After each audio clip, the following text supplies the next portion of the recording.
Spine सीधी, 3 बार ओम का उच्चारण और उसके बाद प्रार्थना। ओम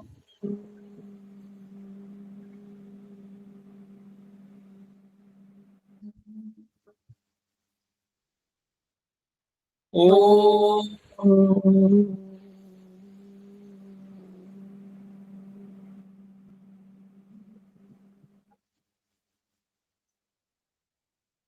ओम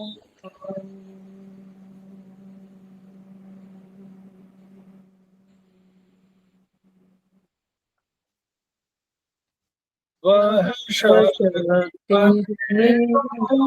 दयानिधि कर्तव्य मार्ग पर डट जाए, पर सेवा पर उपकार में हम निज जीवन सफल बना जावे। शक्ति हमें तो दया कर्तव्य मार्ग पर डट जावे। हम दुखी निपलो बिकलो कैसे बल संताप है जो है बिखरे पूरे उनको तारे खुद करे जावे। वह शक्ति हमें तो दया मार्ग पर डट जावे। झूठ अन्याय से दूर रहे, जीवन हो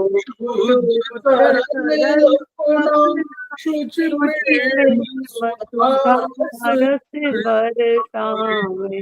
वह शक्ति हमें कर्तव्य मार्ग पर डट जावे।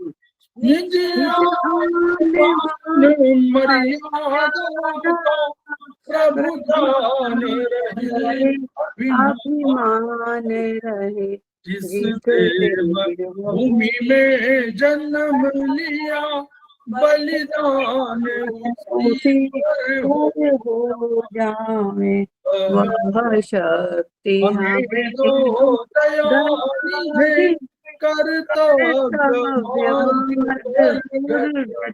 जावे। और सेवा पर उपकार में हम निज जीवन सफल बना जावे।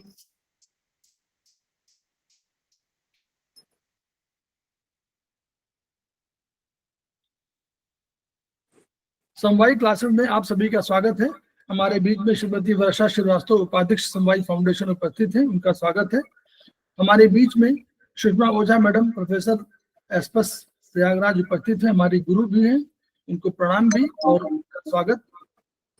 हमारे बीच में नीतू जैन जी उपस्थित है, वो हमारे समवाई फाउंडेशन के प्रमोटर हैं, उनका स्वागत है। हमारे बीच में अरुणा गुप्ता जी उपस्थित है, उनका स्वागत है। हमारे बीच में सुधा पाठक जी उपस्थित है, समवाई फाउंडेशन के प्रमोटर हैं, उनका स्वागत है। तो हम लोग समवाई फाउंडेशन के सदस्य हैं और हम लोग एक्यूप्रेशर शोध प्रशिक्षण एवं उपचार संस्थान प्रयागराज से संबद्ध है। वहां के 3 मनीषियों के हम ऋणी हैं। जो मनीषी हैं ब्रह्मलीन एमपी खेलगा सर, दूसरे हैं आदरणीय जेपी अग्रवाल सर जो वर्तमान में एसपीएस के अध्यक्ष भी हैं, और तीसरे हैं एपेक्स बॉडी के chairman Shri S S Saraf sir. इन 3 मनुष्यों के अतिरिक्त अन्य गुरुओं से भी हमने ज्ञान ग्रहण किया है। वो शिक्षा चाहे चिकित्सा शिक्षा के संबंध में हो, वो ज्ञान अर्जित किया है। मैडम सुषमा ओझा उसमें से एक हैं जो हमारे सामने उपस्थित हैं, तो हम उनके भी कृतज्ञ हैं। संस्थान का एक मोटो है, each one reach one, each one treat one, each one teach one. उसी को आपके माध्यम से पूरे विश्व में फैलाने के लिए हम प्रयासरत हैं और हमें विश्वास है कि ये विधा जो कम खर्चीली है वो आपके माध्यम से पूरे जन जन जागरण अभियान का हिस्सा बनेगी और पूरे विश्व में फैलेगी और उससे पीड़ित मानवता को लाभ मिलेगा। इन्हीं शब्दों के साथ हम आज की शुरुआत कर रहे हैं। मैडम सुषमा ओझा हमारे बीच में उपस्थित हैं, उनका पुनः स्वागत। और उन्हें उनको वो आज जो है ट्रीटाइज 4 का जो सेमेस्टर 3 का जो चाइनीज का है, ट्रीटाइज 3 पढ़ाया, ट्रीटाइज 4 में भी उन्होंने कई चैप्टर पढ़ाए हैं। तो आज वो छोटी आंत यानी स्मॉल इंटेस्टाइन पर चर्चा करेंगी। और ये चाइनीज का अंतिम जो है सब वो टॉपिक है। इसके बाद ट्रीटाइज का खत्म हो जाएगा सेमेस्टर 3 का, फिर सेमेस्टर 4 पे हम लोग प्रवेश करेंगे। तो ओवर टू मैडम। धन्यवाद सर। Treatise 4 page number 84। आज हम लोग पढ़ेंगे एसआई मेरिडियन के बारे में, छोटी आंत, जहाँ पे हमारे रक्त का निर्माण होता है। जो भी हमने खाया फूड के माध्यम से, चाहे रूखी सूखी ही खा रहे हैं, चाहे हम फल खा रहे हैं या कुछ भी खा रहे हैं, वो मुंह से खा के गले से जाके ओसोफेगस से जाके कहाँ जा रहा है? स्टमक में। स्टमक के बाद ये स्मॉल इंटेस्टाइन में जाता है। और अगर हम स्मॉल इंटेस्टाइन की बनावट देखें तो ये बिल्कुल आरी की तरह होती है। स्मॉल इंटेस्टाइन की बनावट जैसे आरी होता है ना, जैसे काट कूट करता है, उसी तरह ये स्मॉल इंटेस्टाइन की बनावट होती है। तो यहाँ पे मैक्सिमम जो हम खाना खाते हैं उसका एब्जॉर्प्शन होता है और यहीं से रक्त का निर्माण होता है। तो स्मॉल इंटेस्टाइन भी बहुत ही हमारा इम्पोर्टेंट ऑर्गन है। इसको आप छोटा मोटा मत जानिए, नाम तो जरूर इसका स्मॉल इंटेस्टाइन है, लेकिन यही स्मॉल इंटेस्टाइन डिसाइड करता है कि हमारे शरीर में जो रक्त है वो अच्छे से बन रहा है कि नहीं। अगर स्मॉल इंटेस्टाइन कहीं भी गड़बड़ी होगा तो तुरंत हमारा जो ब्लड है शरीर में वो कम हो जाएगा। तो अगर हम टीसीएम की बात करें तो इसमें कितने पॉइंट्स हैं? TCM according to TCM small intestine में कितने पॉइंट्स हैं, कितने ये हैं बिंदु हैं? किसी को याद है? 19 है। और सबसे अंत वाला पॉइंट 19 कहाँ है? एसआई 19 कहाँ पे है? उसकी लोकेशन कहाँ पे है? एसआई 19 टीसीएम में क्या कहते हैं? कान में पानी चला जाए, कुछ चला जाए, तो हम मुंह खोलेंगे, जहां गड्ढा मिलेगा डेट इज एसआई 19, है ना। इवन बोलते हैं कि जब हम लोग प्लेन में जा रहे हैं और कभी कभी प्लेन ऑल्टीट्यूड में जाता है या उतर रहा है तो भी कान में किसी किसी को दर्द होने लगता है। तो आपको क्या करना है? एसआई 19 को भी इमरजेंसी पॉइंट के रूप में बताया गया है। तो वहां क्या करना है? मुंह खोलना है, जहां पे कान के पास गड्ढा मिले उसी पॉइंट को दबाना है, तो कान का दर्द भी ठीक हो जाता है। तो ईएवी में डॉक्टर वॉल ने इसको पुनः परिभाषित करके क्या किया? कुछ 10 नए बिंदुओं की खोज की। 10 नए बिंदु। और कैसे इन्होंने पता किया? जो उनका डर्मेट्रॉन मशीन था उसके द्वारा उन्होंने उस पॉइंट पे जब उसको चलाया तो वहां पे जो पॉइंट पे उन्होंने दबाव दिया या चलाया वो उस ऑर्गन पे जाके वो काम किया। He was an allopathic doctor, doctor wall, लेकिन उन्होंने इस पैथी को भी मान्यता दी। चाइनीज मतलब आपके जो ईओवी जो ईएवी जो मेरिडियन है उसको इन्होंने मान्यता दी। तो इन्होंने 10 बिंदुओं की खोज की और ये क्या है? बाइलेट यानी दोनों तरफ है, लेफ्ट साइड भी है और राइट साइड भी है। मैं बार बार इस बात को दोहराती हूँ कि ये दोनों तरफ है, बाइलेटरल है, लेफ्ट साइड भी है और राइट साइड भी है। तो पहला पॉइंट है SI11। अच्छा, ये स्टार्ट कहाँ से होता है? छोटी उंगली में बाहर की तरफ से ये स्टार्ट होता है, दोनों तरफ छोटी उंगली में बाहर की तरफ स्टार्ट होता है। तो SI1 कहाँ पे बताया गया है? आपका जो नाखून है, नाखून जो है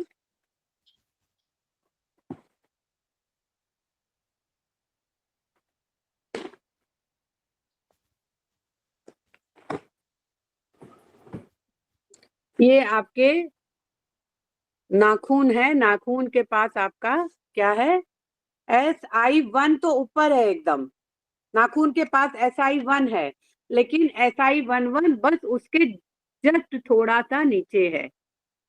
अगेन मैं रिपीट कर रही हूँ, it is in Yang border line, in Yang border line पे है, दिख रहा है, छोटी उंगली में बाहर की तरफ SI11। अब ये SI11 कहाँ, किसका पॉइंट है ये, हमारे लिम्फ वेसल का, डिओडेनम में 4 पार्ट हैं, 1 2 3 4। जुजुनम, अगर हम सिर्फ स्मॉल इंटेस्टाइन की बात करें तो ड्यूडेनम, जुजुनम और इलियम 3 पार्ट में आपका स्मॉल इंटेस्टाइन बनता है, और ड्यूडेनम में खुद इसके 4 पार्ट हैं। तो ये SI11 आपका लिम्फ वेसल है, किसका, ड्यूडेनम का, फर्स्ट सेकंड थर्ड फोर्थ, जुजुनम का और इलियम का।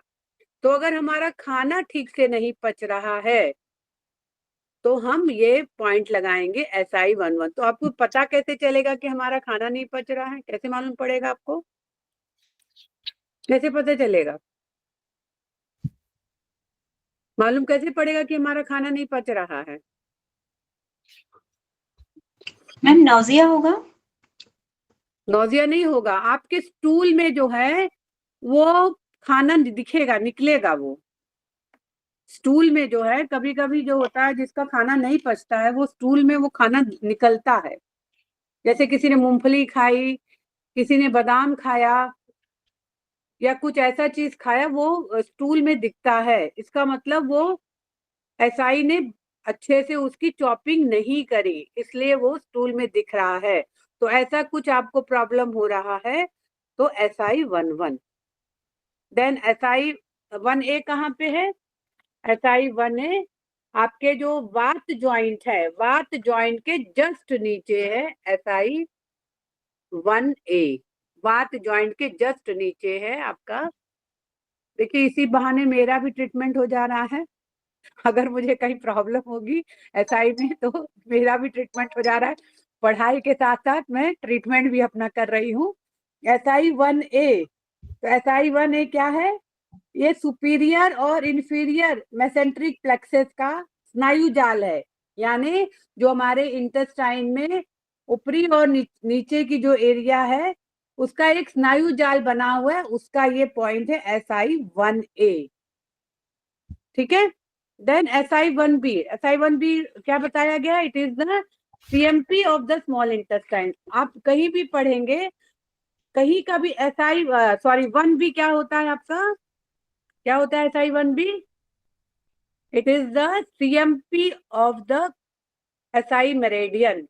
तो ये आपको कहाँ दिख रहा है, बिल्कुल इसी लाइन में आगे बढ़िए, और आपका जो जो पित्त ज्वाइंट है, बस पित्त ज्वाइंट के थोड़ा सा ऊपर है, इट इज SI, दिख रहा है सबको, यस मैम। SI1B, तो it is the control measurement point. तो अगर आपको अपना स्मॉल इंटेस्टाइन चेक करना है तो इसी SI1B पे आपको चेक करना होगा, अगर वहां पे दर्द मिल रहा है तो इसका मतलब स्मॉल इंटेस्टाइन में कुछ गड़बड़ी आ रही है। देन SI1C, SI1C आपका कहाँ है, कहाँ बताया है, जो आपका कफ जॉइंट है, बस कफ जॉइंट के जस्ट नीचे आपका SI1C है। SI1C ये क्या है, पेरिटोनियम, मतलब जो SI का कवरिंग है उसको हम मेडिकल टर्म में पेरिटोनियम बोलते हैं। तो it is the peritoneum of the SI, small intestine का ये पेरिटोनियम है, रक्षा परत है, आवरण का ये प्रोटेक्टिव लेयर है SI1C, ठीक है। देन मैम ये पित्त जॉइंट के जस्ट नीचे शो कर रहा है जी, नहीं, आपका कफ जॉइंट के नीचे है, नहीं सॉरी मैम, बुक में मैम पित्त जॉइंट के नीचे है, कफ जॉइंट के जस्ट नीचे है आपका SI1C।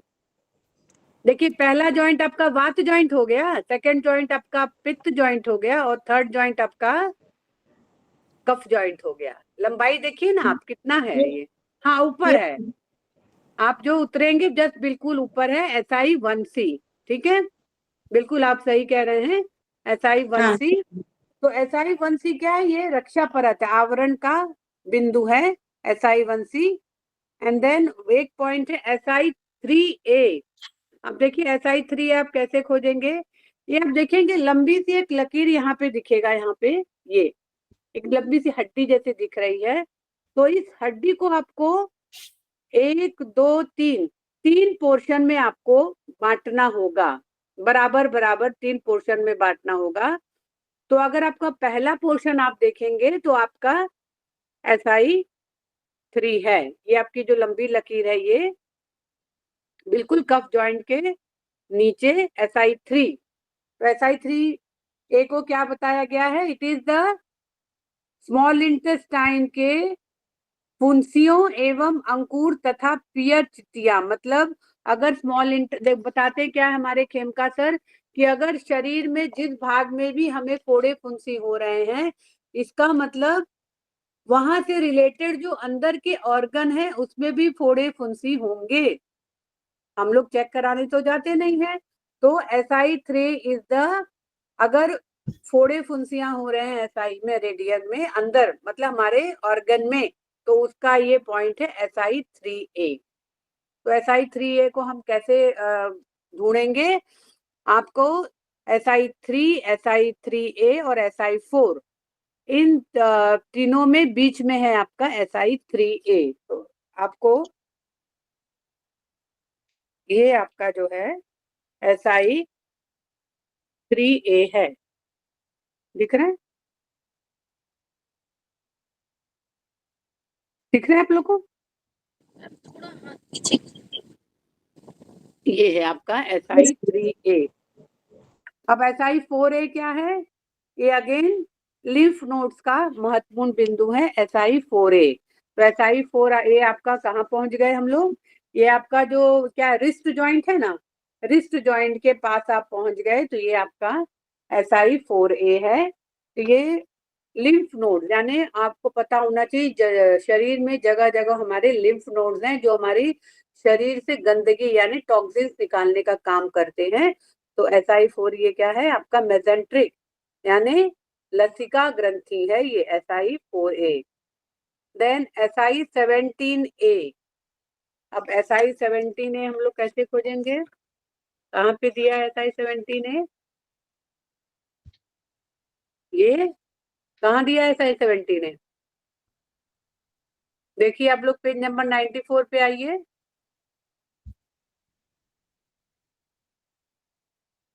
कहाँ दिया है SI19, अरे sorry 17A, fifth section of the mandibular bone, यानी जो हमारे नीचे के जबड़े का जो 5वां भाग है, तो ये जबड़ा है हमारा नीचे का, उस तरफ हम जाएंगे तो ये आपका क्या है SI17A।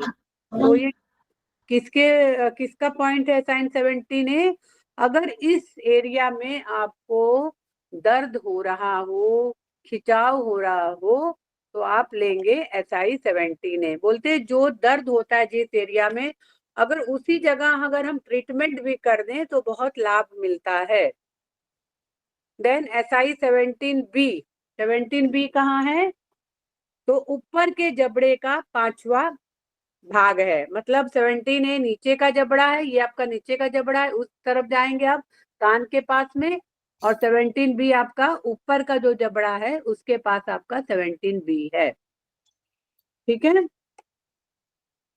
तो 17B को कैसे खोजा जाता है, कहते हैं कि ऊपर का जो 8वां दांत है, हमने बताया था ना कि दांत हम कैसे गिनते हैं, अगर अपर जॉ है तो बीचों बीच से गिनते हैं 1 2 3 4 5 6 7 8 ऐसे, और अगर लेफ्ट साइड गिनेंगे तो फिर वही 1 2 3 4 ऐसे करके गिनेंगे। अगर लोअर जॉ का है तो बीचों बीच से ही राइट तरफ गिनेंगे और फिर बीचों बीच से ही लेफ्ट तरफ गिनेंगे।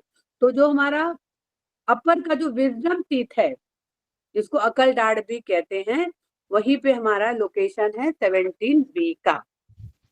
देन SI18A, 18A कहाँ पे दिया गया है, ये जो कान संबंधी यानी जो हमारा कान है उससे संबंधी जो स्नायु जाल है तो आप पेज नंबर 94 पे ही ध्यान से देखिए। 18B,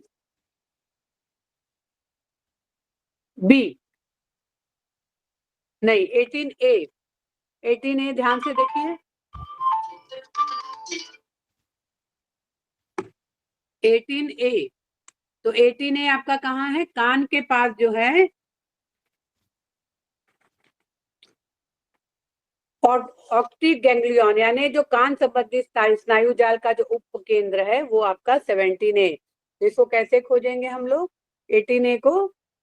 ये ऑटोमेटिक इनर्वेशन है, ऑटोनोमिक सब काम करता है यहाँ पे। तो यही कान के आसपास आपका, अगर आपने टीसीएम में एसआई मेरिडियन पढ़ा होगा तो मोस्टली कान के आसपास ही जो है एसआई मेरिडियन के पॉइंट्स रहते हैं टीसीएम में। तो उसी को परिभाषित करके डॉक्टर वॉल ने 18A की लोकेशन दी है और 18B कहाँ दिया है? अपर जॉ सेक्शन, यानी जो हमारा ऊपर का जो जबड़ा है वहीं पे आपके आसपास आपका 18B है। मतलब जिस तरफ आपका 17A की लोकेशन दी है उससे थोड़ा ऊपर आप जाएंगे तो आपका 18B है। ठीक है, तो इसमें जो भी डॉक्टर वॉल ने मेरिडियन बताया स्मॉल इंटेस्टाइन में, तो इन्होंने क्या किया, ये जो टीसीएम में जो बिंदुएं थी उनको इन्होंने पुनः परिभाषित किया। जैसे SI1 को क्या बताया? ये आपका SI1 है, इसको बताया कि ये इलियम का भाग है। SI2 को क्या बताया? ये ड्यूडेनम और जिजनम का भाग है। SI3 को क्या बताया? ये ड्यूडेनम, फ्लेक्सर और जिजनम का भाग है। ऐसे ही SI4, SI5, SI6, SI7, SI8, मतलब इनको डॉक्टर वॉल ने पुनः परिभाषित किया है। पुनः यानी फिर से उन्होंने इसको बताया है कि अगर कुछ प्रॉब्लम हो regarding ascending portion of the duodenum, मतलब जो ड्यूडेनम भी चार तरफ से घेरा हुआ है, तो अगर SI4 हम यूज करेंगे तो ये आपका असेंडिंग पोर्शन ऑफ ड्यूडेनम को ठीक करेगा। SI5 क्या है? रिस्ट जॉइंट का, रिस्ट जॉइंट जो हमारा कलाई का जोड़ है उसका ये मेजरमेंट पॉइंट है। और SI6 it is the cervical vertebra, यानी जो हमारी गर्दन की मेरुदंड है उससे रिलेटेड अगर कुछ प्रॉब्लम है तो वहां पे SI6 काम करेगा। और SI7 कहाँ काम कर रहा है? Nerves of the upper extremity, यानी जितने नर्व्स लगे हुए हैं हमारे आर्म्स में उसके ये पॉइंट है SI7। और SI8 is the elbow joint, यानी एल्बो से रिलेटेड अगर कुछ प्रॉब्लम आ रही है तो हम SI8 लेंगे। और SI9 क्या है? मसल्स। देखिए मसल्स और नर्व्स में फर्क समझिए। मसल्स मतलब हमारी मांसपेशियां, और नर्व्स मतलब एकदम बाल की तरह पतले पतले एकदम तार की तरह वो लगे होते हैं, हर ऑर्गन से जुड़े होते हैं, दैट इज कॉल्ड नर्व। तो नर्व में और मसल में आपको पता होना चाहिए डिफरेंस। उसके बाद आपका SI10 क्या बताया है? It is the master point for the shoulder joint, यानी कंधे से रिलेटेड अगर कुछ प्रॉब्लम आ रही है, जो कि आजकल लोगों में ज्यादा दिख रहा है कंधे से रिलेटेड। अब हम लोग एक अवेयरनेस करने गए थे, मोस्टली वहां पे लोग कंधे के दर्द से या फिर बैक पेन से ज्यादा आए थे। तो आपने सिर्फ SI10 पे एक मेथी दाना खाली बांध दिया या उनको बता दिया तो शायद उन लोग को काफी राहत मिल जाएगी। देन SI15 क्या बताया? ये एंटीरियर पिट्यूटरी, यानी ये ब्रेन से रिलेटेड प्रॉब्लम ज्यादा करके आजकल ये देखा जा रहा है कि फिजिकल प्रॉब्लम से ज्यादा लोगों को मेंटल प्रॉब्लम ज्यादा हो रही है। फिजिकली तो वो लोग फिट हैं लेकिन मेंटली वो लोग डिस्टर्ब है। तो ऐसे व्यक्ति कोई आ रहे हैं तो आपको इंटीरियर पिट्यूटरी का वहां पे ट्रीटमेंट देना है। और SI16 इज द क्रेनियल, आपको पता है ना 12 पेयर्स ऑफ कितने नर्व होते हैं ना, तो उसमें आपका जो वेगस नर्व है, क्रेनियल पार्ट ऑफ जो वेगस नर्व उसका पॉइंट है SI16। और SI18 क्या है? वेस्टिबुलो कॉक्लियर नर्व। वेस्टिबुल यानी ये जो कान के अंदर जो हमारे एक नर्व है उसका ये महत्वपूर्ण पॉइंट है। और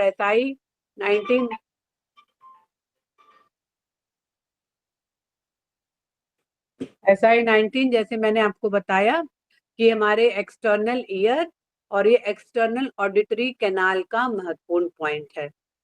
एक बात और हम आपको बताना चाह रहे हैं कि अगर कान के आसपास अगर फुंसी फोड़िया हो रहा हो, या कान के कभी कभी बहुत अंदर तो नहीं लेकिन थोड़ा अंदर अगर फोड़ी फुंसी हो रही हो, तो ये भी एक डिसीज का द्योतक है कि आपका यूरिक एसिड बढ़ा हुआ है।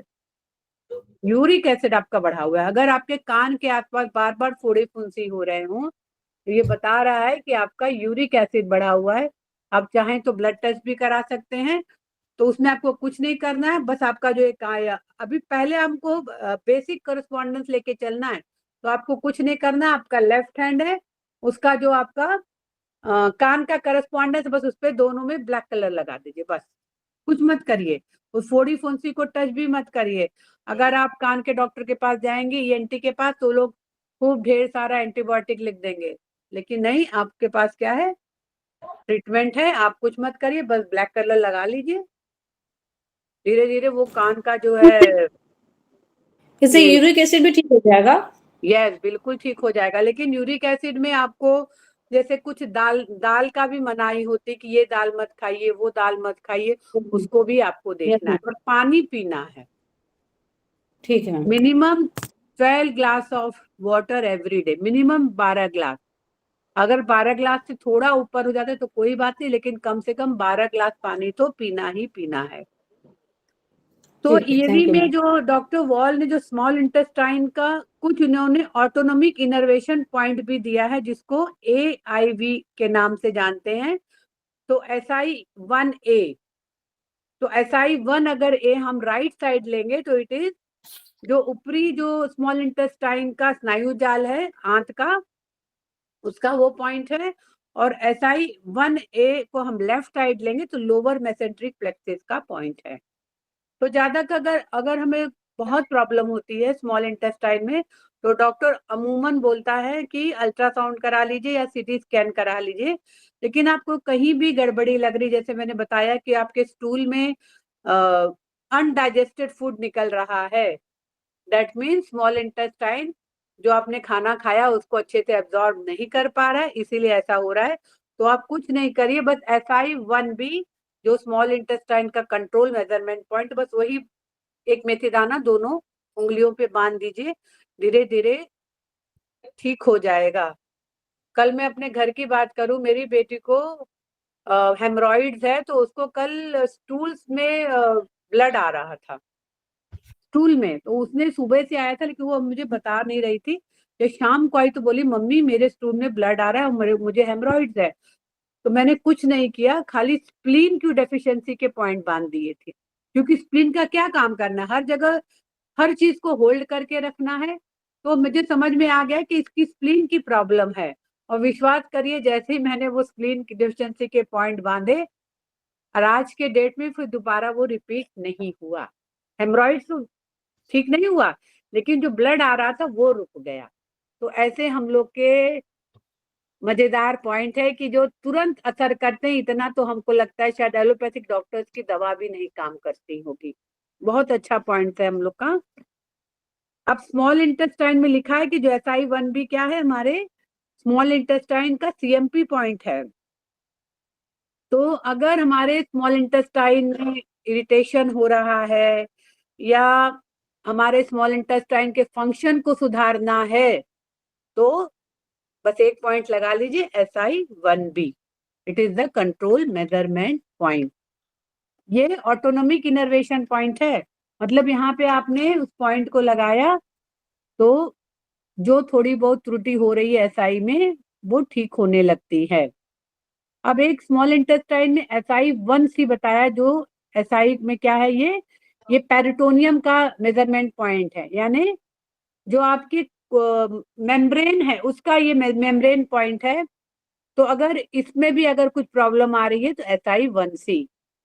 तो यहाँ पे आपके SI को 3 भाग में बांटा गया है, duodenum 1, duodenum 2, duodenum 3 and duodenum 4। तो उसी हिसाब से आपको SI11 राइट साइड में और SI1C राइट साइड में फर्स्ट पार्ट के लिए आप इसको लगा सकते हैं। और अगर सेकंड पार्ट के ड्यूडेनम में कुछ प्रॉब्लम है तो SI11 वही रहेगा, NSI1C भी है, और थर्ड पार्ट में भी प्रॉब्लम है, तो फिर वही पॉइंट बार बार रिपीट हो रहा है।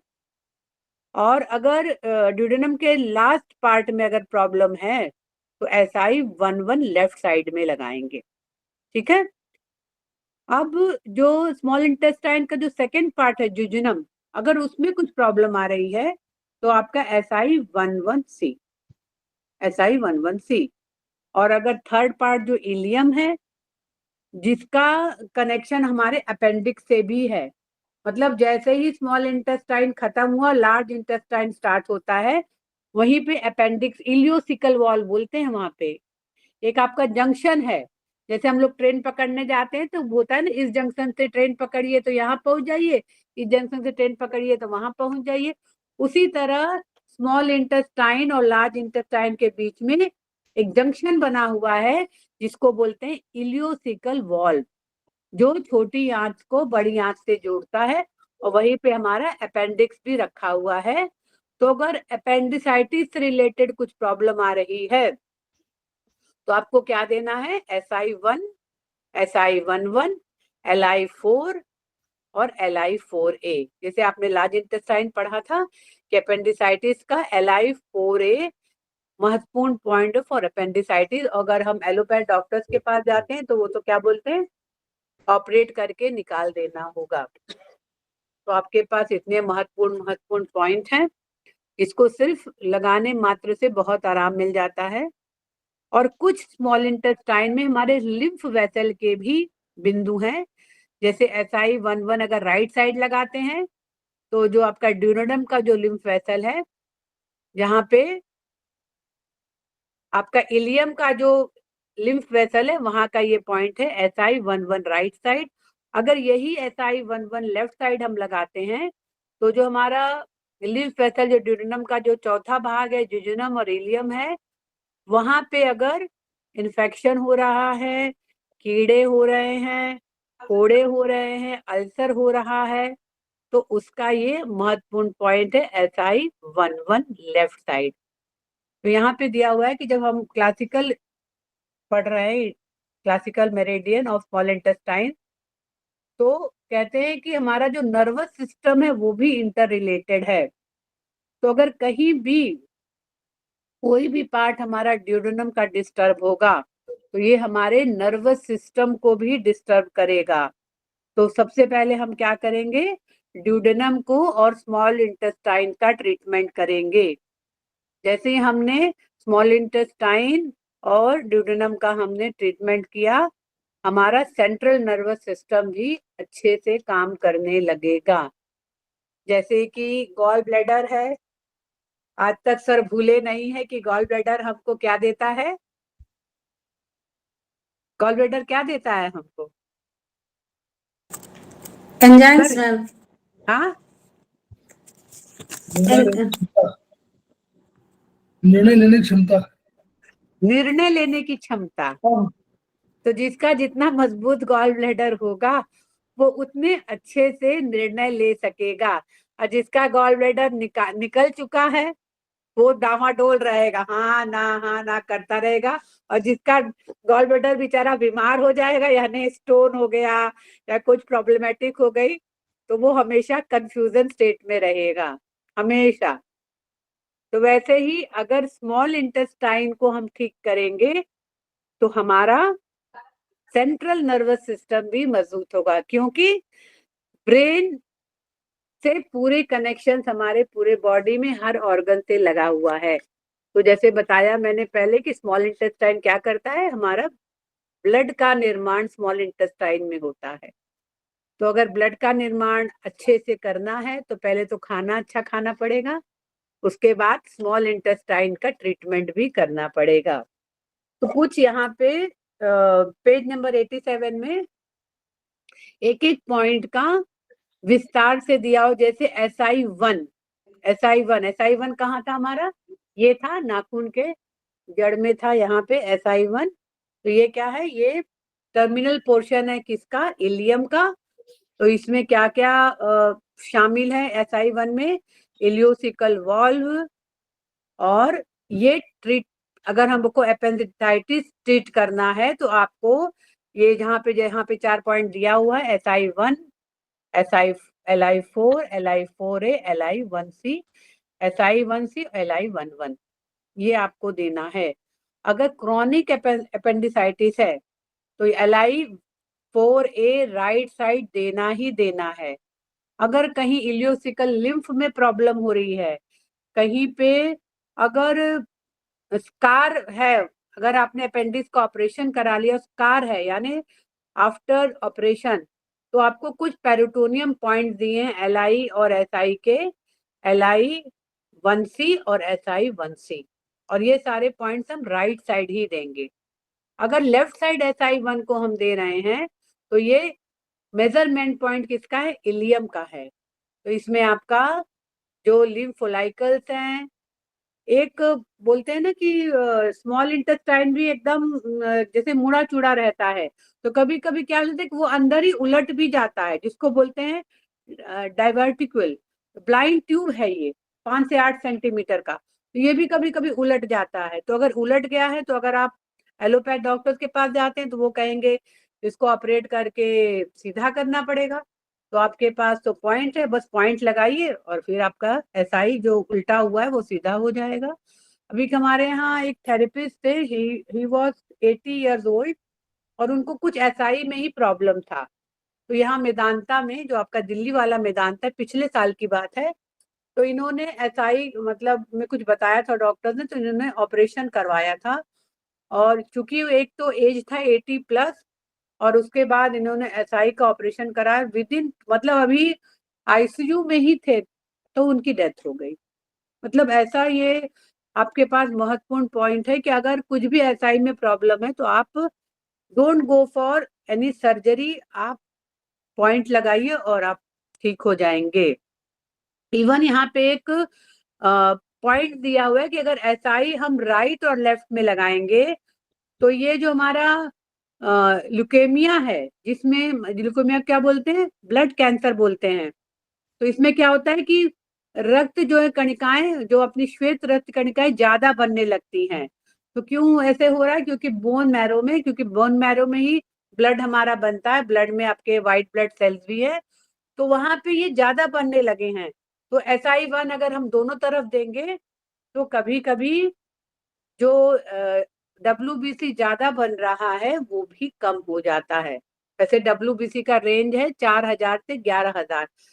अगर बहुत ज्यादा इन्फेक्शन हो गया है तो 20000, 22000, इवन आपके ब्लड कैंसर में तो हमको लगता है 1 लाख तक पहुंच जाता है WBC। तो अगर इसका कोई आपके पास मरीज आता है तो you can go for SI1, दोनों तरफ लगाइए, लेफ्ट साइड और राइट साइड, ठीक है। देन SI11, ये क्या है? लिम्फ वेसल किसका है? डिओडेनम का, डिओडेनम के थर्ड पार्ट का, और टर्मिनल इलियम, मतलब जहाँ पे इलियम मुड़ रहा है। राइट साइड अगर हम देंगे तो ये जो भी प्रॉब्लमेटिक है ये ठीक होगा। अगर लेफ्ट साइड दे रहे हैं तो लिम्फ वेसल किसका है? डिओडेनम का फोर्थ भाग, जिजुनम और इलियम। बिल्कुल ये आपका स्मॉल इंटेस्टाइन बिल्कुल आरी की तरह होता है, जैसे आरी होती है ना, काटती है कोई चीज छाट छाट, उसी तरह इसका काम होता है। तो यहाँ पे लिखा है कि SI11 अगर हम दे रहे हैं तो ये जो हमारा छोटी आंत का जो ड्यूडेनम है, इसका प्रथम और तृतीय जो भाग है, इलियम तक तो जा रहा है, उसका ये माप बिंदु है। और अगर हम लेफ्ट साइड दे रहे हैं तो ये ड्यूडेनम के फोर्थ पार्ट को और मिडिल पार्ट को, जो लिम्फ वेसल्स है, इसका ये माप बिंदु है SI11। देन SI1A, इसको किससे जोड़ा गया है? ऑटोनॉमिक नर्वस सिस्टम से। मतलब ये क्या करता है? हमारे राइट स्मॉल इंटेस्टाइन को एनर्जाइज करता है SI1A, अगर हम राइट साइड दे रहे हैं तो। और अगर लेफ्ट साइड दे रहे हैं तो वहां भी ये ऑटोनॉमिक इनर्वेशन पॉइंट है, लेकिन ये हमारे लेफ्ट साइड के हाफ ऑफ द कोलोन को ठीक करते हैं। तो इसको बोला जाता है हेमोरोडियल प्लेक्सिस भी बोला जाता है, अगर लेफ्ट साइड हम दे रहे हैं तो SI1A। तो इसको अगर देने से क्या क्या प्रॉब्लम सॉल्व होगा? जो फाइब्रस टिश्यू हैं, जो सपोर्ट कर रहे हैं हमारे इंटेस्टाइन को, हमारे बॉवल्स को। तो वहां पे जो सिंपैथेटिक प्लेक्सेस हैं वहां पे ये इनर्वेट करेगा किसको, डियोडेनम को, इवन पेनक्रियास को, जिजुनम को, इलियम को, सीकम को, और हमारा जो लार्ज इंटेस्टाइन का पार्ट है, असेंडिंग कोलोन, ट्रांसवर्स कोलोन, महिला है उसकी ओवरी है, तो वहां पे ये इसको इनर्वेट करेगा।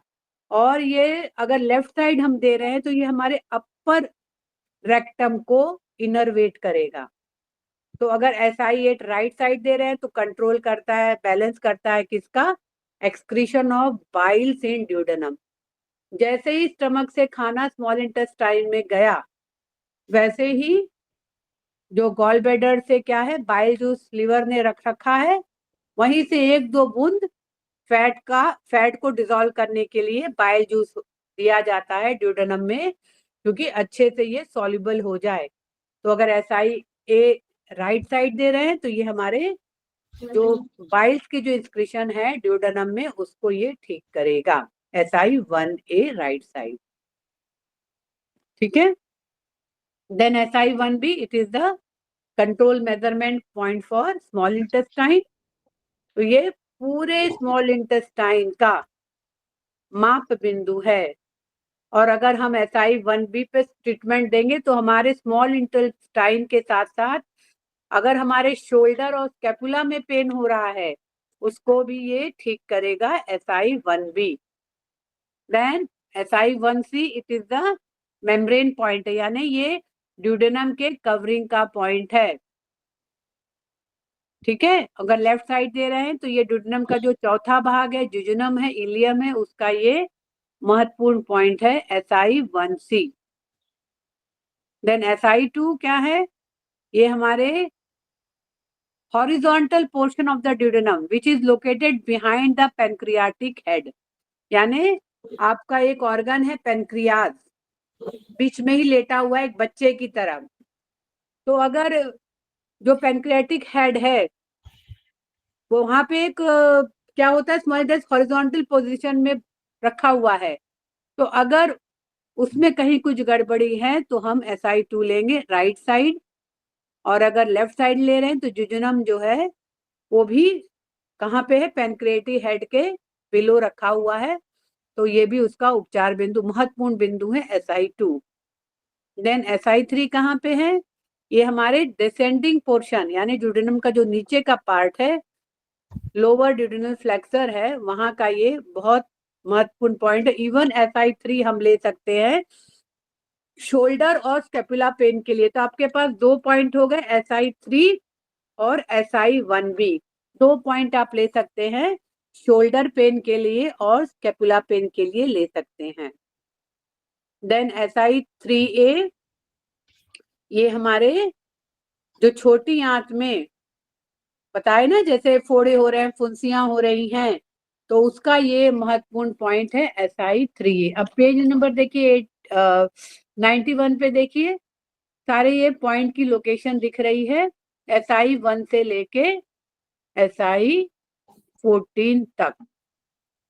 तो ये आपके छोटी उंगली में बाहर की तरफ चलते हुए और कहाँ खत्म हो रही, खत्म तो हो रही है आपका कान के आसपास, लेकिन आपका SI14 आप ध्यान से देखेंगे तो ये आपके स्कैपुला बोन पे ही ये पोजीशन दिख रही है SI14 की। नाउ पेज नंबर 92 पे आइए, ये SI4 अगर हम ट्रीटमेंट प्रोटोकॉल में ले रहे हैं तो ये अगेन शोल्डर और स्कैपुला पेन के लिए भी है। और ये हमारा जो ड्यूडेनम का जो पोजीशन है, हॉरिजॉन्टली जो ड्यूडेनम हमारा है स्मॉल इंटेस्टाइन का पहला भाग, जो कहाँ पे है, गॉल ब्लैडर के ड्यूडेनल फ्लेक्सर पे लगा हुआ है। तो अगर वहां से कुछ प्रॉब्लमेटिक आ रही है तो आपको SI4 राइट साइड लेना है। अगर आप लेफ्ट साइड ले रहे हैं SI4, तो ये क्या है, ascending portion of the duodenum, यानी जो असेंडिंग यानी ऊपरी भाग, ड्यूडेनम का ऊपरी भाग। तो आपके पास 3 पॉइंट हो गए, SI1A, SI3 और SI4 for shoulder and scapula pain. Then SI4A, it is the lymph nodes, mesenteric यानी आंत योजना में खूब सारी ग्रंथियां लगी हुई हैं, उसका ये महत्वपूर्ण पॉइंट है SI4A। Then SI5, it is the second measurement point for the proximal wrist joint, यानी wrist joint में कुछ प्रॉब्लम आ रही है तो आपका SI5। SI6 क्या बताया है? It is the cervical vertebra, यानी गर्दन के मेरुदंड में कुछ प्रॉब्लम आ रही है, अस्थि खंड में, अस्थि मतलब बोन में, तो आपका SI6 है।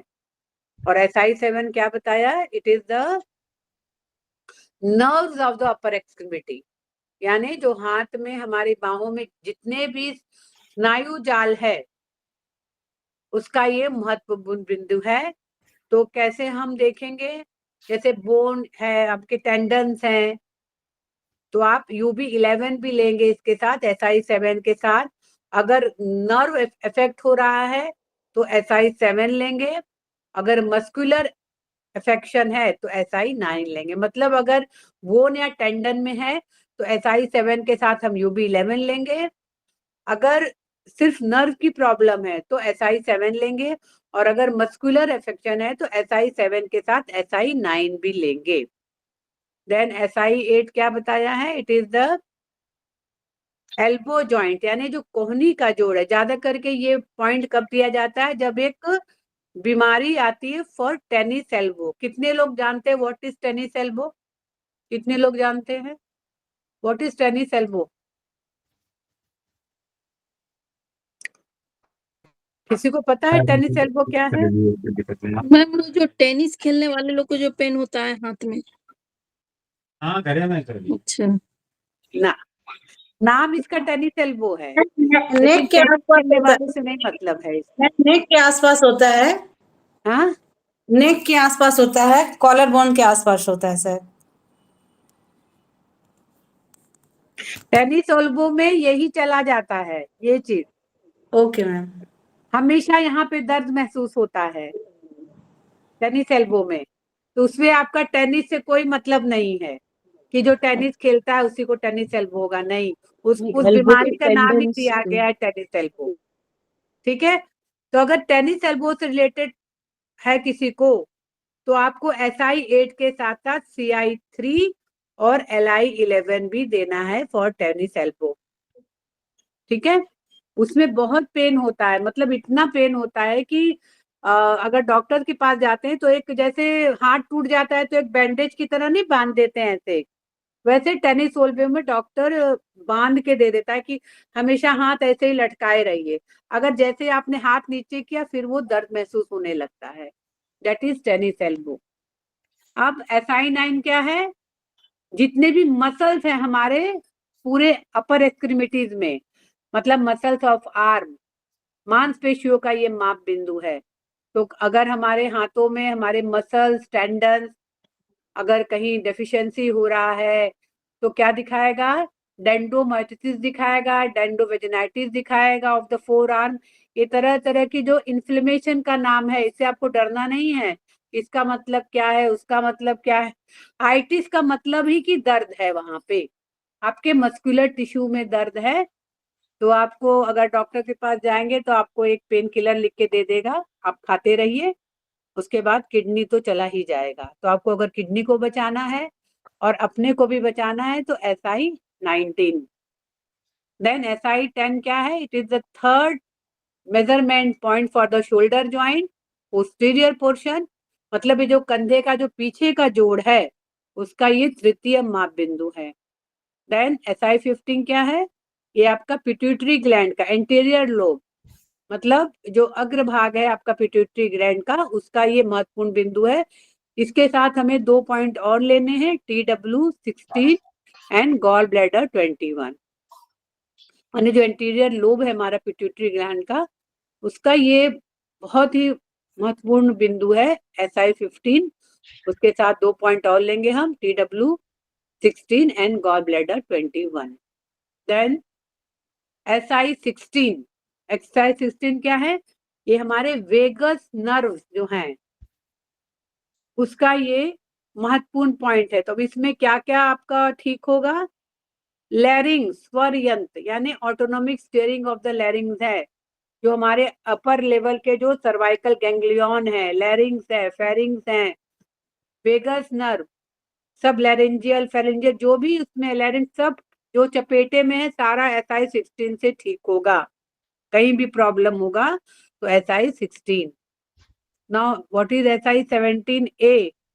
ये क्या है? 5th section of the mandibular bone, यानी जो नीचे के जो जबड़े हैं उसका 5वां प्रभाग है, यानी जो नीचे के जो दांत है 8वां दांत, लोअर विजडम टीथ, अक्ल की दाढ़ जिसे बोलते हैं, अगर वहां पे अगर प्रॉब्लम हो रही है तो SI17A। देन SI17B, ये ऊपर के जबड़े का महत्वपूर्ण पॉइंट है, अपर विजडम टीथ का महत्वपूर्ण पॉइंट है SI17B।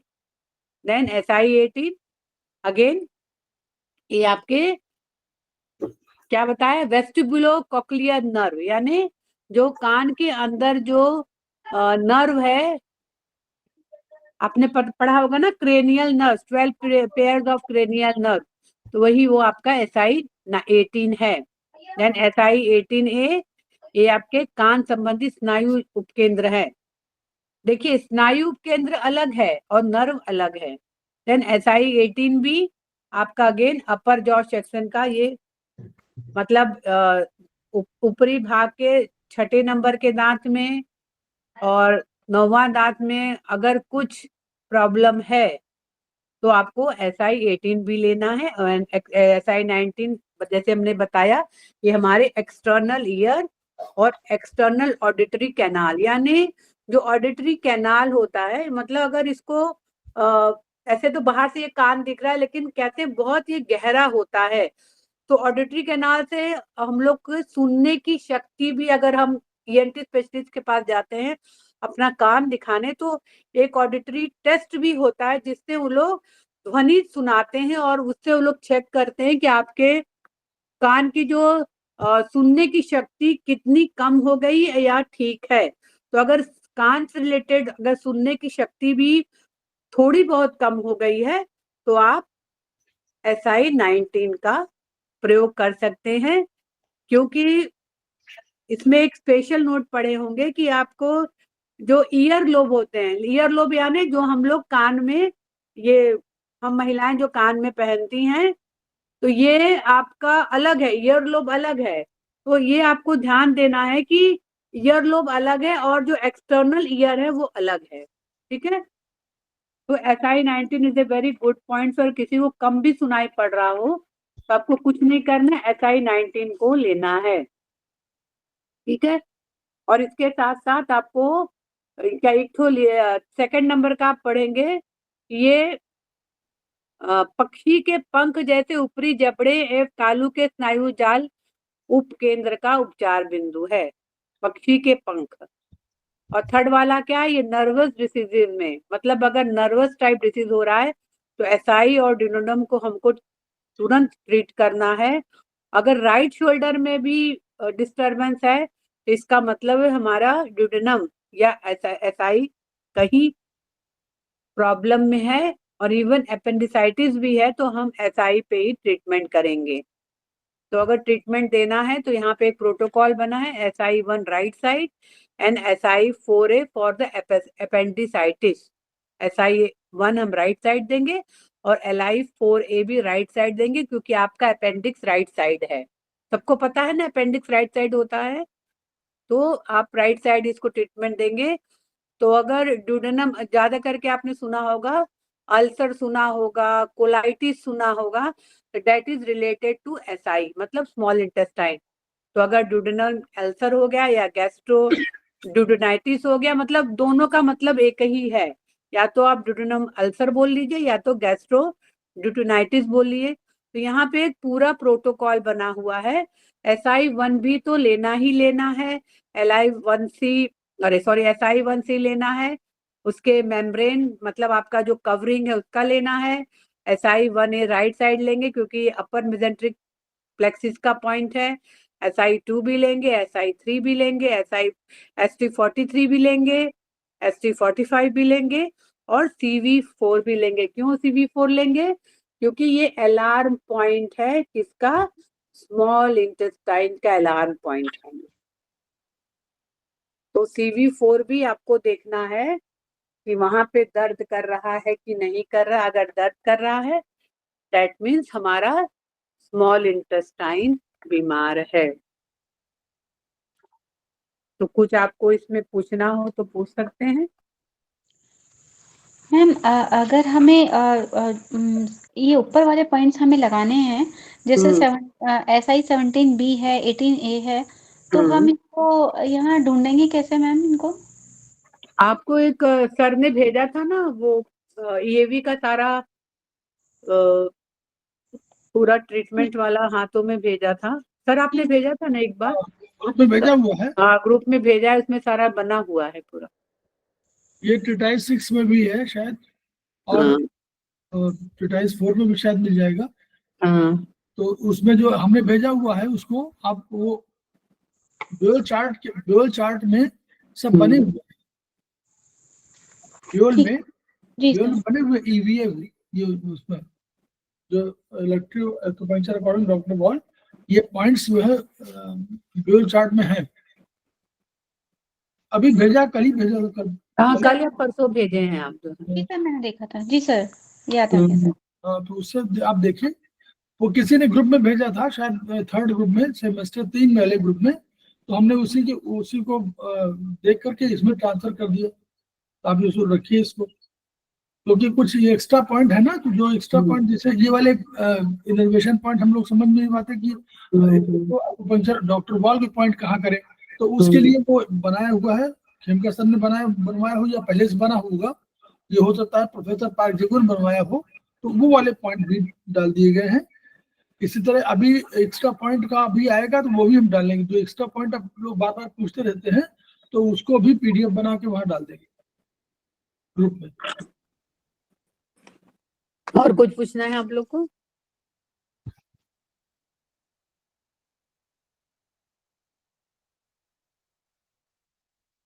मैम अलार्म पॉइंट हो सकता है आपने बताया हो, पर मेरे समझ में नहीं आया।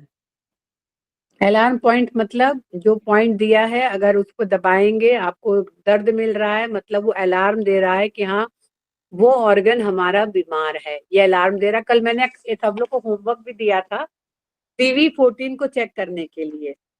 तो कितने लोगों ने CV14 को चेक किया? यस मैम, मुझे पूछना था, अगर वहां प्रेस करने से, चेक करने के बाद अगर पेन आता है तो उसका क्या? कुछ मत करिए, आप लेफ्ट रिंग फिंगर के कफ जॉइंट पे मेथी पट्टी बांध दीजिए बस। Left ring finger cuff joint है ना? No, small finger, left small finger cuff joint. Sorry, हाँ हट के। तो मैम ये क्या शो करता है, अगर हल्का भी है या मतलब ऐसा नहीं कि बहुत ज्यादा है? देखिए आज की डेट में सबका हार्ट बीमार है, कोई स्वस्थ नहीं है, सबका हार्ट बीमार, इवन मेरा भी हो सकता है हार्ट बीमार। अब कल मैंने जो हार्ट मेरिडियन आप लोग को पढ़ाया था कल या परसों, तो सारा मैंने ब्लैक कलर लगा दिया था हार्ट मेरिडियन पे, आपको बिलीव नहीं होगा। उसके बाद मुझे इतनी एनर्जी लगी कि मैं आपको क्या बताऊं। सिर्फ हार्ट मेरिडियन में मैंने ब्लैक कलर लगा के आप पॉइंट शो किया था, और जब मैं यहाँ गई पढ़ा के तो मुझे बहुत ताकत लगी कि हाँ मैं बहुत काम कर सकती हूँ। तो इसका मतलब कहीं ना कहीं हमारा जो हार्ट था उसमें मैंने ब्लैक कलर भी लगा दिया तो वो इनरवेट हो गया। लेकिन आज की डेट में सबके हार्ट बीमार है, कोई स्वस्थ नहीं है। नहीं, मैडम का कहना है कि देखिए मैडम सब इनको, इन लोगों को डर जाएंगे। एनर्जी का पॉइंट है ना, एनर्जी कहीं कम है कहीं ज्यादा है, बीमारी कोई नहीं है। बीमार कहीं बाय द वे किसी ग्रुप में एनर्जी अधिक आ गई कम आ गई, उसी को मैडम कह रही है। तो वो वर्चुअली दर्द हो रहा है, इसका मतलब कि एनर्जी उस जगह पर अधिक आ गई, यानी हार्ट में एनर्जी किसी रूप में, चाहे लीवर की वजह से आई हो, चाहे हार्ट की अपनी वजह से आई हो, चाहे लंग्स की वजह से आई हो, है ना, चाहे उनके अपने ऑर्गन्स, लोग सारे ऑर्गन्स को रिलेशन मान रहे हैं ना, लीवर भी रिलेटेड है, स्पिन भी रिलेटेड है, स्पिन उसका बच्चा है, स्पिन अधिक आगे कम लेगा तो भी उसको प्रॉब्लम आएगी। तो उसको जितना चाहिए उसको एनर्जी का फ्लो कहाँ से है, हार्ट से स्पिन, स्पिन से लंग्स, लंग्स से फिर आगे किडनी से, ये वाला रो है। अगर इस फ्लो में कहीं कमी आती है तो भी तो एनर्जी हो जाएगी। लीवर अधिक दे रहा है, हार्ट उधर ट्रांसफर नहीं कर पा रहा तो हार्ट में एनर्जी बढ़ गई। अगर लीवर कम दे रहा है और हार्ट के पास भी एनर्जी कम है तो स्पिन को कहाँ से देगा। तो ये सब हमारा एक दूसरे जुड़ा हुआ है। वो शब्द हम लोग बीमार ही बोलते हैं, लेकिन वो बैलेंस, हम लोग कहते हैं कि बैलेंस, बैलेंस नहीं है, कहीं थोड़ा सा अधिक है, तो आप लोग घबराइए नहीं उससे कि आप नहीं लोग सर, सोचते हैं कि हमारा हार्ट बड़ा बड़ा हो गया, ऐसा कुछ नहीं है। यस सर, बीमारी सुनकर लगा ना कि या तो स्ट्रक्चर या फंक्शन में कोई प्रॉब्लम हुई, ऐसा कुछ नहीं है, सिर्फ एनर्जी इम्बैलेंस है एनर्जी ना? एनर्जी बैलेंस होता है, कहीं कुछ नहीं है, आप सबको करिए, उसको ऐसा डरने की कोई जरूरत नहीं है। वो दर्द आप कहीं भी दबाइएगा तो सबको कहीं ना कहीं दर्द मिलेगा, पूरी उंगलियों में देखिए, तो हम अभी दबा रहे हैं तो हमको भी दर्द मिल रहा है, यहाँ दबा रहे हैं तो यहाँ सब जगह दर्द मिलेगा। तो यही आपका अलार्म पॉइंट है। हाँ, तो अलार्म point मतलब है। वो अलार्म बता रहा है कि वो हमारा मैडम पूछ ऑर्गन रही थी अलार्म पॉइंट। CV4 है ना आपका, स्मॉल इंटेस्टाइन का अलार्म पॉइंट नहीं है। मैडम, मैं अलार्म पॉइंट कोई पूछा था ना। मतलब क्या अलार्म पॉइंट का मतलब क्या है ये हाँ, कौन पूछ रहा था? पता नहीं। किसी ने भी पूछा था। अलार्म पॉइंट देखिए, आप जो भी हैं, हम लोग का फर्स्ट सेमेस्टर को कभी नहीं भूलना है, ट्रीटाइज 1 बार बार पढ़िएगा। अलार्म पॉइंट कुछ नहीं है, उन्होंने कहा रूट एंड फ्रूट, फल आपको वृक्ष में ऊपर दिखाई देते हैं, लेकिन कभी आपको, आप समझिए कि पानी अगर जड़ में न डाले तो वृक्ष कभी नहीं ऊपर फल दे पाएगा। यानी कोई बॉडी का सिस्टम, जैसे कह रहे हैं मैडम कि बॉडी का कोई भी सिस्टम होगा तो अंदर कहीं कुछ हो रहा होगा। कैसे अगर प्रकृति ये न देती कि फुंसी न होती तो कैसे जानते कि अंदर दर्द है? अगर दर्द न देता तो कैसे मालूम तो बीमार है या कोई प्रॉब्लम है? तो ये दर्द जो आ रहा है, चाहे फुंसी आ रही है, चाहे कलर डिकलरेशन, वहां पर जाते हैं अलार्म पॉइंट्स में, कलर चेंज होता है, उसका स्किन का रंग चेंज होता है, कुछ और संकेत देता है, दर्द देने लगता है। तो ये सब सिम्टम है जो अलार्म का कंसेप्ट, इसीलिए अलार्म पॉइंट कहा गया उनको, कि वो सिम्टम है देते हैं जो शरीर के अंदर कोई बीमारी है, कोई भी प्रॉब्लम है, कोई भी एनर्जी इम्बैलेंस है, उसकी सूचना वो बाहर आपको मिल जाती है, अदरवाइज मिल ही नहीं पाती। केमिकल कंपोजिशन परिवर्तन हो रहा है, वो कौन देखेगा? पैथोलॉजिकल टेस्ट में आपको आएगा, लेकिन ऐसे ही शरीर कोई भी हो संकेत जरूर देगा। पहले बहुत अच्छा हुआ, देखिए मैडम ने खूब डिटेल में बताया, और देखिए आज ट्रीटाइज जो है 4 पूरी हो गई, ट्रीटाइज 3 पूरी हो गई, और सेमेस्टर 3 का पूरा कोर्स हम लोगों का चाइनीज का पूरा हो गया। अब जो है मैडम अगले हफ्ते से उस पर आएंगी, अगले हफ्ते से, मतलब यही 6-7 से है मैडम, 7 तारीख। 7 तारीख से। और आप लोग का बहुत अच्छा बना है, जो सीट थेरेपी और ये वाला बहुत अच्छा बनाया है आप लोग ने। हाँ ठीक है, वो हाँ। जो बन गया है, तो वो जी इस हमने प्रकार देखा, बहुत अच्छा है वो। आज सर से आप बुक भी तैयार करवा सकते हैं सर, आप बुक भी तैयार करवा सकते हैं। अरे कहीं कुछ नहीं, तब इतना काम कर ले मैडम, यही बहुत है। नहीं अच्छा, ये बहुत अच्छा मतलब है, तो आप अपना भेज सकते हैं, वहाँ छप जाएगी बुक अपना संस्थान में। हमको कहीं नहीं छुपाना, हमको बस केवल जो है अपना काम करते रहना है। नहीं काम तो कर ही रहे हैं हम लोग, लेकिन बड़ा अच्छा मतलब बना हुआ है जो है। नहीं तो निरंजन हमारे यहाँ काफी टैलेंटेड हैं, हाँ हाँ। टैलेंट को कम पहचान रहे हैं संस्थान वाले, लेकिन बस हम्म। देखिए किसी का वो एक जो हनुमान जी को बांध दिया गया, तो रावण के सामने वो बंधे हुए रूप में आए, तो वो उनको लगा होगा कि देखिए हम लोग को अपमानित किया, तो उन्होंने तुरंत कह दिया कि मोह ही न कछु बांधे कर इलाजा, और कीन चाहूं निज प्रभु कर काजा। मैं अपना काम कर रहा हूँ, मुझे बंधन का लाज नहीं है, न शर्म है, न मुझे लग रहा है कि मैं अपमानित महसूस कर रहा हूँ। तो अपना कर्म करते जाइए और आगे बढ़ते जाइए, कोई आपको माने न माने उससे क्या फर्क पड़ता है। क्या फर्क पड़ता, सही बात है। वो उसको बिल्कुल और हमेशा हाईएस्ट लेवल पर रखिए। सिद्धराज जयसिंह में एक कहा गया, सिद्धराज जयसिंह के सामने बहुत बड़ा राजा था, तो उसके सामने एक वो आया, दूत आया, तो दूत जो है, तो कोई बोला कि दूत ने कहा कि अरे मेरा राजा तो आपको कुछ नहीं मानता।